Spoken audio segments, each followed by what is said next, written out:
রাজধানী আজিমপুরে ডাকাতিকালে শিশুকে অপহরণ ও উদ্ধারের ঘটনায় একজনকে আটক করেছে র্যাব। উদ্ধার করা হয়েছে ৮ মাসের শিশু জাইফাকে। কারওয়ান মিডিয়া সেন্টারে ব্রিফিংয়ে সংস্থাটির আইন ও গণমাধ্যম শাখার পরিচালক লেফটেন্যান্ট কর্নেল মুনিম ফেরদৌস জানান, মুক্তিপণ আদায় করাই ছিল অপহরণকারীদের মূল উদ্দেশ্য। আটক ফারজানা আক্তার শাপলার সাথে সুমন, রায়হান ও হাসান নামের আরও ৩ জন জড়িত ছিল বলেও জানান মুনিম ফেরদৌস।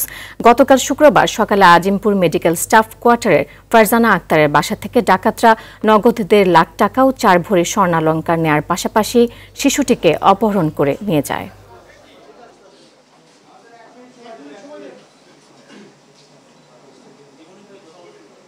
আমরা মূলত যেটা পেয়েছি, তার সাথে ৩ জন সদস্য ছিলেন, তার দেওয়া ভাষ্যমতে যাদের নাম হচ্ছে সুমন, হাসান এবং রায়হান।